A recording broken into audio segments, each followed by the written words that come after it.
And I'm curious to how Matthew, in probably a very hard time too, because after an operation, you had probably like many months that you couldn't do anything.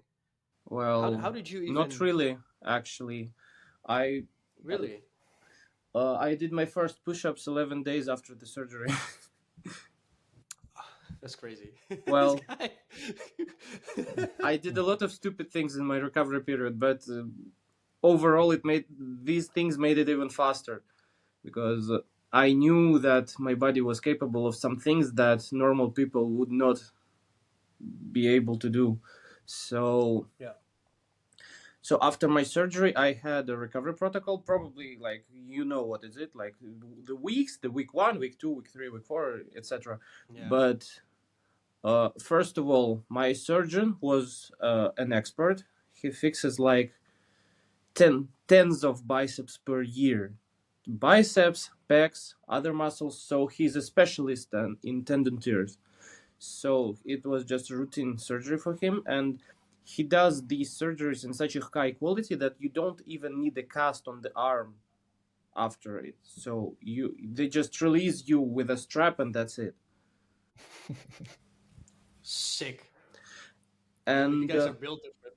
yeah, and the thing is that usually when you get rid of the cast, you have your arm stuck in a 90-degree angle and you have to work your range of motion.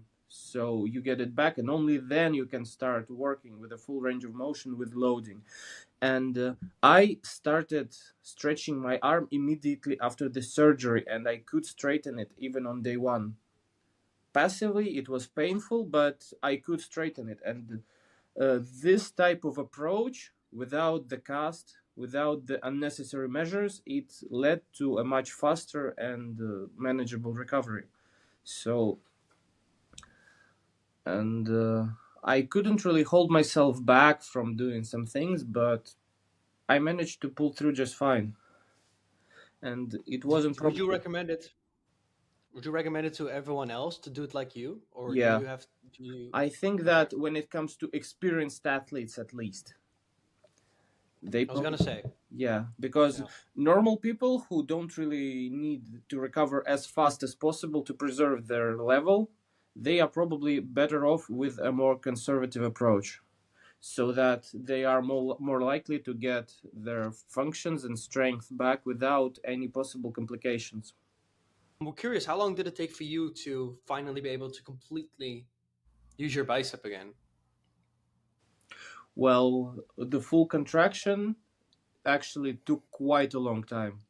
So at the time when I was pulling like maybe 100 kilos with pronated grip, I couldn't probably contract my bicep easily and completely. So only Whoa. when I had my chin up back to over 100 kilos, I could contract my bicep fully. Probably a year or Damn. so.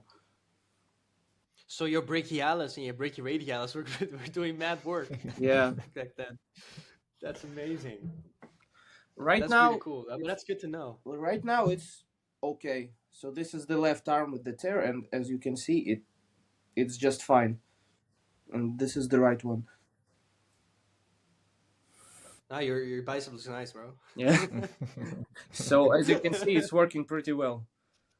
Sure. Well, I know a guy who actually managed to recover almost completely with a full tear conservatively.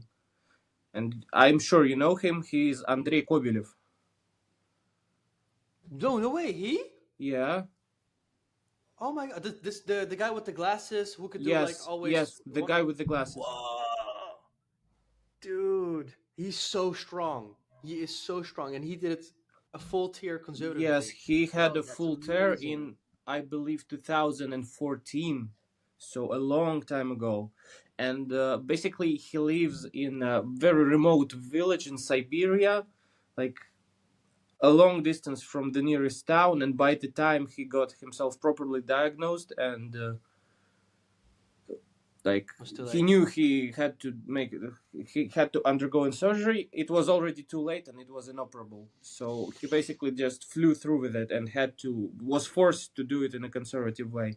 And still in a couple of years he managed to recover his one finger one arm pull up with 16 kilos on the injured arm without having the surgery.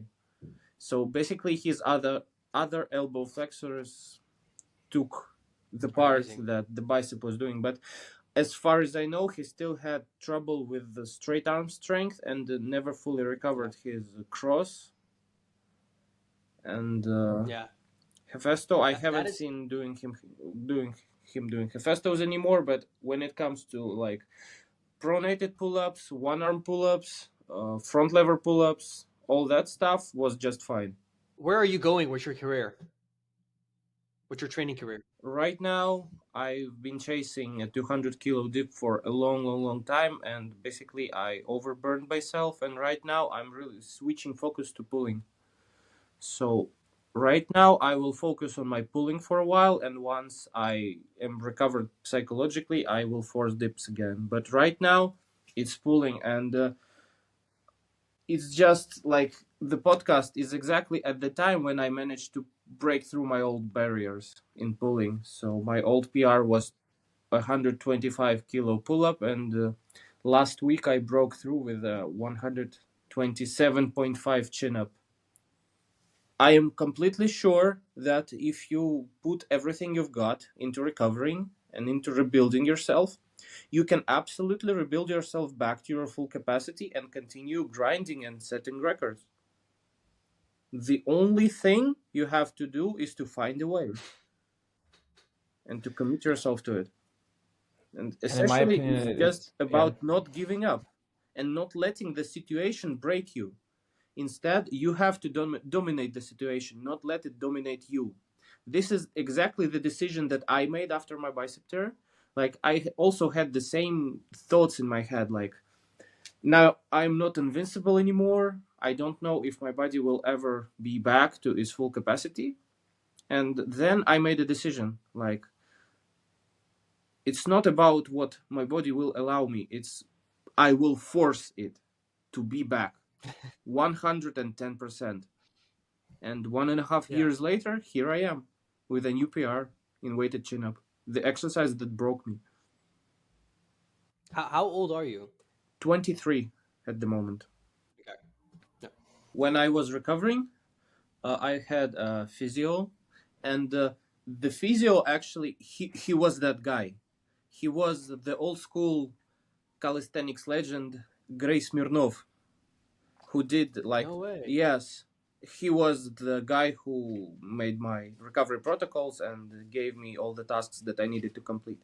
And he contacted myself. He contacted me and offered his help, and I'm really grateful that my recovery was handled not by like a regular doctor who only worked with normal people, but by a guy who has accomplished all of it himself. And he also worked with Nika Nisimov and his partial tear, so he really had experience with that. But I pushed myself even harder than he allowed me to do. Part was like 2 months after the surgery, around 60 days, I did my 6x6 with 25 kilos on pull-ups and posted this on Instagram. And my surgeon who made the surgery, he saw that and he contacted me. Basically, it was more polite than that, but the message basically was, what are you doing, idiot? Stop immediately and go back to your normal protocol. Yeah. Oh, that's funny, man. So he follows you on Instagram? No, he doesn't, but I tagged him. Oh, I see. Okay. Oh, man. It was fun, but that's a fun story. Yeah, nothing could stop me at that point. Well, I'm not doing the form that injured me. That's the thing. Because the width of the chin-up grip, it wasn't the issue. The issue was me not fully locking out the bottom. So basically what I did a lot of speed wrapping, and it was like this. So I don't fully lock out, and the strain, the load, it doesn't go into the hard structures. It stays here on the tendon. So it pulls on the tendon so a you lot. did a stretch reflex. Yes. Around And this part. Okay. the load doesn't really get off the tendon. So a couple of months of that, and it gave out. So what I'm doing now, you probably saw that, is I do all my chin-ups dead stop.